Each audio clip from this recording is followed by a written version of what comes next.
So, yun guys, no? Welcome back sa channel natin. Zay Gabel, S527 na gel. So, thank you muna dun sa mga lagi nagtatanong sa atin, no? Mga nagre-request ng pwedeng i-topic natin, capture natin ng video. So, salamat sa lahat na sumusuporta at mga nanonood kahit na pinagtsatsagaan nila tayo. Katatapos lang kasi natin mag 3v3 guys, no? May nabasa lang tayong comment. Ang comment kasi guys, sabi kasi, sino daw ba yung, anong class daw? Mali pala sino. Anong class nga ba yung pinaka the best gamitin, no? Para sa mga F2P, no? Yung mga free-to-play na player. Napakagandang tanong, no?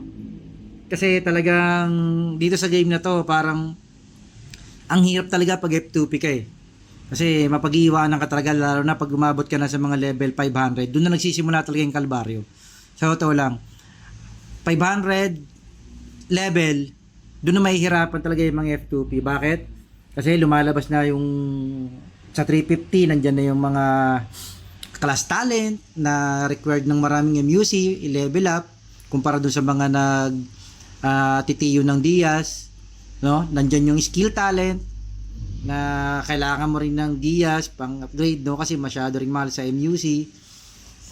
Pero guys, no, eto naman yung sasabihin ko sa inyong class, no, na pinaka the best na class sa early game naman to pag F2P. Solid to, no. Meron akong dalawang class actually na gusto sa early game na pwede sa mga F2P. Na actually hanggang ngayon, no, mga ka-server ko, may malalakas pa rin, no, na class na free to play sila. Siguro kahit pa parang hindi naman siguro pure, siguro minsan napapa 55ers din sila konti, pero ibig ko sabihin sila yung mga player na ito yung dalawang class na hindi mo kailangan maging spender, may enjoy mo yung game, makakasabay ka. Okay, so discuss natin yung mga class, no. Create ng character note para makita nyo. So guys, on Dark Knight, no, ito yung pinaka paborito ng karamihan ni Dark Knight kasi yung Dark Knight talaga, no, pag napalakas nyo kasi talaga to, matutuwa kayo. Bakit? Kasi halos kayang man one hit nito eh. Pag kaya mong burst, kumbaga, ng damage, lalo na sa mga hindi masyadong, tulad ng mga free to play. Tapos yung gumagamit ng Dark Knight, talagang spender. Masakit talaga to guys. So actually yung Dark Knight na to, isa to sa mga X para sa free to play, no. Although pwede mo naman tong gamitin pang free to play kasi hindi mo siya may enjoy. Bakit? Unang-unang guys, yung Dark Knight kasi melee to, no. Although may konti siyang kunat at may konting damage, pero pag hindi ka kasi spender, hindi kasi siya ganun ka-effective panglaban sa PvP talaga. Kahit sa lalong-lalo na sa war, no? Kung sa Siege War tsaka sa WoG. Bakit? Kasi pag melee ka kasi, madalas nasa unahan ka eh. So kapag hindi ka talaga totally spender, madudurog ka talaga. Yung kasi sasaluhin mo lahat ng damage. Tapos hindi ka rin makaka-burst eh. Baga, wala kang mapapatay masyado at ikaw ang laging mamamatay kasi lagi kang nasa harapan. Although, pwede siyang laruin ng mga free-to-play. Yung nga lang, alam mo yun, pag ito kasi pinang PvP mo or pang 3v3 at hindi ka masyadong kargado, mararamdaman mong mahina yung class mo talaga. Kasi kailangan talaga ng BK, bihis eh. Alam nyo pa kung anong problema kapag melee ang karakter nyo? Mostly kasi, pag melee ang karakter nyo, dapat yung gear nyo palang full option na. Bakit? Kasi nagre-rely kayo sa max HP tsaka sa damage reflect. Samantalang yung ibang karakter, ay yung ibang class, katulad ko, ang hinahanap ko nga lang sa class ko, AGL to, yung sa akin, di ba? Ang hinahanap ko nga lang sa class ko, reduction lang tsaka DSR. Minsan nga kahit walang DSR, basta may reduction, goods pa rin ako. Bakit? Kasi preheater ako sa likod eh. Kung makikita nyo yung mga 3v3 natin, kahit wala na tayong buhay guys, no, nakakapatay pa rin tayo. Discarded na lang kung sa kampo pesto pag maglalaro ka ng PK. So, para sa akin, Dark Knight guys, X to, no? X to para sa free to play. Although pwede nyo siyang laruin, pero hindi nyo siya masyadong may enjoy. Okay? So, next tayo, Dark Wizard. Okay, Dark Wizard guys, para sa akin isa to sa mga medyo balancing character, no, na may depth tapos may attack. Although pwede rin itong laruin ng mga free to play, no, Kaso pagdating kasi sa late game, parang yung mga skill kasi na kailangan ng wizard talaga, required din ng mga nung kailangan mo ng DS pang upgrade, yung mga skill talent ito tsaka class talent. Mostly talaga required siya, no? So sa early game din, hindi mo siya masyadong may enjoy. Bakit? Kasi hindi rin siya ganun kalakas man-burst, no? Kasi nga, tulad nun, meron siyang depth. Ang maganda lang dito, may blink. Pero hindi mo siya masyadong may enjoy sa early game. Para sa akin. Iba pa rin yung babanggitin natin na class mamaya, no? Para sa free-to-play. Na talagang, kahit yun pag yung kasing gamit mo na yon, may enjoy mo siya. Okay? Sa free-to-play ng level 1 to 300. Talagang super may enjoy mo bago mag Divine Rear, mag DR. May enjoy mo yung character na yun. Yung Wizard kasi medyo mararamdaman mong matutuwa ka na rito guys pag medyo high level na yung Wizard. Okay? So no tayo dyan. Sa Wizard para sa free-to-play. Ito naman guys, no? Sa akin naman, yung mga binibigay ko sa inyong comment ngayon, based lang to sa mga na-experience ko, no? Sa mga nakalaro ko, sa nakalaban natin hanggang ngayon, no? Kasi kahit ngayon, buhay pa naman yung server namin, may mga player pa rin na naglalaro. So kompleto pa rin yung class na naglalaro sa amin. Actually, sa server 9527, marami pa sa aming class na naglalaro. Kaya makikita mo kung sino yung mga nag-enjoy, sino yung mga nag-quit, sino yung mga natitira, at kung ano yung mga nangyari sa kanila. Okay? So, ito, pangatlo tayo guys, no? Fairy Elf, yung mga buffer natin, tsaka itong character natin guys, no? Ito talaga, big X talaga to sa free-to-play, no? Siguro pag buffer, pwede, no? Kasi hindi mo may enjoy kasi yung buffer guys, early game talaga. Kasi, ang magiging silbi mo nga sa early game, gagawin ka laging taga-buff, no, ng mga player. Usually guys, yung mga buffer, ginagawang second account to eh. Ang nangyayari kadalasan, halimbawa, ang main mo kunyari ay BK, gumagawa rin ng buffer para may sarili kang buffer. No? Yun ang kadalasan ginagawa ng mga player. Tulad ko, meron akong AGL, meron din akong buffer, kasi hindi ko na masyadong naasikaso. So, usually yung buffer, ginagawang second account. No? So, para sa akin, hindi mo siya may enjoy kung free to play ang hanap mo. Kasi hindi mo siya magagamit masyado sa PvP. Okay? So, yung AGL naman, lalong hindi, no? Yung ginagamit natin, guys. Hindi talaga maganda sa free-to-play to. Kasi ang pag-asa mo ritong mag-excel sa PvP is pag in-upgrade mo yung class talent mo, yung Poison Arrow, at saka yung skill talent mo. So, X na X din to, no? Fairy Elf, no na no to. So, lipat tayo. So, next tayo sa next class, no? So, next class natin is Magic Gladiator, guys. Ito, pinaka-paborito ng karamihan. So, ito guys yung class, no, na sinasabi ko, na big check talaga to sa mga free-to-play, guys. Sa dami ng nakalaro ko, nakasabayan ko, no? Dito rin sa server namin, guys, napakaraming gumamit itong Magic Gladiator na to, na masyado nilang na-enjoy. Kahit yung PvP, yung PK, guys, napaka-solid ng Magic Gladiator kahit na free-to-play ka lang. Kahit na hindi kasi, meron kaming isang kagil dati, no? Hindi ko nababanggitin yung pangalan. Guys, umabot na kami ng DR, ng cross server, Divine Rearm. Halos may malalakas na ron, guys. Pero, grabe siya free-to-play. Kinatatakutan siya, guys, ng mga player. Yung mga iba, hindi naman siguro super spender, pero mga nag-i-spend, dinudurog sila nung kagildami na yon, no? Ang huling gears na nakita ko sa server natin na yon, no, is FO na T9, no? Naka full option siya na T9 na double stop.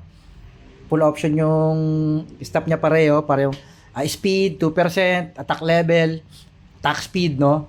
Tsaka excellent damage, no? Basta naka full option yung mga stop niya, tsaka yung mga gear niya. Guys, T9 lang siya, dinudurog niya mga T11. Promise, walang halong biro, no?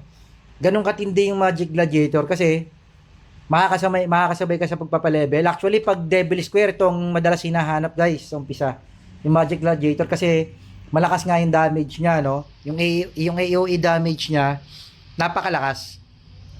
Guys, yung sinasabi kong Magic Gladiator, yung Energy MG, kasi meron pa tong STR MG, di ba? So, yung STR MG nito, yun naman yung kabaliktaran, no? Yun naman yung hindi pwede pang free to play, yun yung pang late game na character. Actually guys, yan nangyayari sa MG talaga pang early game eh. Pag late game kasi yung MG medyo parang yung mga skill niya, no, na nagap parang ano siya eh, parang na-nerf, no, nung high level na kasi sobrang OP niya sa early game, parang ni-nerf naman siya sa late game. So nangyayari, yung mga STR MG ang nag-excel, no? So yun guys, no, ang isa sa pinaka the best, ulitin ko, para sa mga free to play, Magic Gladiator guys, so, super solid. Energy Magic Gladiator. Yung ENG MG kung tawagin. Sorry guys, the best to. Isusunod na class guys, Dark Lord. Yun, ito pa isa. Ito pa isang number 2 no, na pwedeng nyo talagang gamitin sa F2P early game. Kahit nga hanggang late game kasi napakaraming player talaga. No, solid Dark Lord. Early game hanggang late game guys, may mga gumagamit ng Dark Lord. Although hindi naman siguro sila pure F2P. Siguro nag-spend din kahit paano, pero solid talaga Dark Lord guys. Ito yung character na kahit hindi mo kailangang masyadong gumastos ng malaki or talagang free to play ka na focus, may enjoy mo, no? May enjoy mo siya. Kasi ang laking bagay ng Dark Lord sa 3v3, sa WoG, yung WoG, yung War of Gods, no, yung sa cross server, yung parang Siege War ng cross server, tapos sa Siege War, kasi talagang kayang tumangkin ng DL guys. Gawa nga ng reduction, no, nung horse nila. Tapos depende pa sa build mo, lalo na kung masipag ka rin mag-farm, no, kasi pwede kang mag-depth orb. Tapos yung pang kabayo mo nga may reduction. So guys, ito yung isa sa pinaka the best, no. Yung una yung MG tsaka itong Dark Lord, pang free to play talaga. Solid. Wala kayong masasabi. Talagang, kung yung MG natin pang early game lang siya solid sa free to play, itong Dark Lord, kahit umabot kayo ng 500-600 guys, gamit pa rin siya. Oh, ganun kalaki yung silbi niya, lalong-lalo na sa 3v3. Hanggang ngayon, marami tayong kalaro, no, dito sa server natin na ito ang ginagamit Dark Lord, di-enjoy pa rin nila. Actually, kahit PK guys, ano, kasi kahit na wala sila masyadong gamit, hindi sila ganun kadaling pitasin eh. Kumbaga, hindi sila ganun kadaling patayin talaga kahit na F2P sila. Lalo na pag naka full option, no? So next natin guys yung Summoner, no? Yung Summoner kasi guys, medyo okay din, no, kasi mabilis din 'to magpa-level. Yung nga lang guys, napakahina nito sa early game talaga. No, yung Summoner, napakahina nito sa early game. Dati nung Grow Lancer ako, may nakakalaban akong Summoner dito sa server namin. Nakikipag 1v1 ako. Top player din siya, no? Parang siya nga yung top 1 dati. Hindi ko na rin babagitin yung pangalan, no? Top player siya dati dito sa server namin. Nawala, nag-quit eh. Nag-quit siya. No, nakikipag 1v1 ako sa kanya. Guys, ang gamit ko, Grow Lancer, ha? So, natatalo ko siya sa 1v1. So, tsaka ang mahirap sa Summoner, guys. Hirap kasi sa RB to eh. No? Mahirap sa RB yung Summoner sa early game. So actually gumaganda lang talaga yung Summoner kapag late game na rin. Tapos pagkargado na rin yung character, no? Kahit sa PK. So kung early game kayo guys, Summoner kayo, medyo mahihirapan kayo. Hindi nyo siya may enjoy. Hirap kayo sa RB. Hindi kagaya ng Magic Gladiator na character tsaka DL, nakakapag-spam, no? Nakakapag-micro. Pwede nyo spamin ng skill yung RB tapos atras-atras lang kayo. Yung Summoner kasi parang hirap mag-micro eh. So para sa akin, X din tong Summoner. So next natin guys, Grow Lancer. Ito yung unang character na ginamit ko guys, no, bago ako mag-change class sa sa AGL. So guys, yung Grow Lancer naman, medyo kasi ano siya, no, tanky talaga. So hindi rin siya ganung kadaling patayin sa PvP kahit papaano tumatag. Pero hindi kasi talaga siya pang free to play, no? Kasi kung lalaruin nyo yung Grow Lancer ng free-to-play kayo, hindi nyo masyadong mai-enjoy eh. Although, gamit din siya sa 3v3, pero hindi siya kasing essence nung Dark Lord. Kasi yung Dark Lord, may skill na, no, pang sipa para makuha yung Dragon, no? Ito kasing GL wala. No? So, maaagawan ka talaga. Although, may knockback tong GL pag na-open mo na yung skill talent mo, no? Pag level 450, o 400. Pero iba pa rin kaling yung Dark Lord kung ikukumpara sa GL. So, for free to play guys, hindi ko nare-recommend yung Grow Lancer talaga na pang free to play. Baka ma-board kayo, no? Baka ma-board kayo sa Grow Lancer pang free to play. Pero kung kayo spender, solid talaga. Grow Lancer, the best. Kasi, isa to sa mga unang karakter natin, no? Pag kargado kayo guys, lalo na pag na-open nyo na yung blink neto, no? Na talent, yung blink tsaka yung pangkulong niya guys, solid to pang burst. So, para sa akin, hindi to pang free to play, no? Na class. So, next natin guys, pinakahuli yung Rage Fighter, no?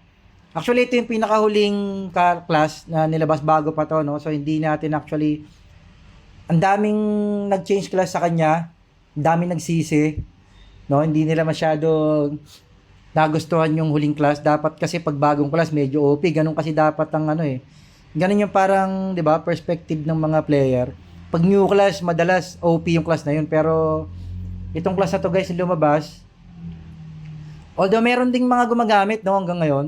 Kasi parang hindi niya nabigay yung expectation talaga ng mga nag-change class, no. Nasawi sila eh. Pero guys, may nakalaban tayong Rage Fighter sa 3v3 natin kung napanood nyo, no? Napakakunat. So, hindi ko sinabing napakaangas niya pero mabibilib ka sa kunat, no? Parang kung magaling din yung kampi mo at ikaw ang pinantatank na Rage Fighter na makunat yung nakalaban na siguro, kasi alam ko yung Rage Fighter na makunat yung energy type eh. Parang support type nila. Tank. So, yun. So, para sa akin guys, kung gantong class ang gagamitin nyo, pag F2P kayo, hindi rin effective talaga. Kasi yun yung mga nag-change class na mga halimaw na nga, mga makargado na nga yung class, di nga sila natuwa eh. Ano pa kaya yung mga F2P? Although, pwede nyo ring subukan. No? So, basta ang para sa akin, yung nireview natin tong lahat ng class, no? Mula Dark Knight hanggang Rage Fighter, no? Para sa akin, the best na 2 class para sa mga free-to-play player. Magic Gladiator guys, early game super sulit. Wala kang pagsisihan, may enjoy mo sa PK, may enjoy mo sa pag-boss hunt, no, sa RB, sa gold boss, pagpapalevel, Devil Square. Napakasulit. Magic Gladiator, F2P, solid talaga. So may enjoy mo siya actually hanggang 300, 350, kahit 400 siguro. Ox na ox pa rin yung Magic Gladiator. No, yung nga lang talagang pagdating sa late game, parang napag-iwanan yung mga skill niya. So kailangan yung mag-change class siguro sa STRMG. Gaya ng mga nakikita nating malakas na STRMG, no? So ano yung pangalawa na pwede nyo gawin sa F2P guys? Dark Lord, the best. So sa mga class talaga na kahit high level na free to play ka, goods na goods, no? Gawa nga nung sa mga skill niya, no, napaka-useful talaga ng Dark Lord. So yun guys, no, para sa topic natin na to, yung nag-request ng topic na to, shoutout sa'yo, no? Sana patuloy kayo mag-comment. Pag-usapan natin yung mga i-comment nyo. So, ayun, para sa video na to guys, classes for F2P, dalawa binigay natin, ano? Magic Gladiator, E-Energy, Magic Gladiator, tsaka Dark Lord, no? STR na Dark Lord. Kasi normally STR na Dark Lord ang ginagamit. Kasi pag cha build, yung pang late game na nila yun, yung mga tank build na Dark Lord. So, yun guys, no? Magic Gladiator again, tsaka Dark Lord. Energy Magic Gladiator, STR Dark Lord. For F2P players guys, ang pinakamainam na gamitin. So yun lang, no? Zega Bell, S527 AGL. Topic natin for today, free to play class na napakadaling gamitin para sa inyo. So yun lang guys, out tayo. Out.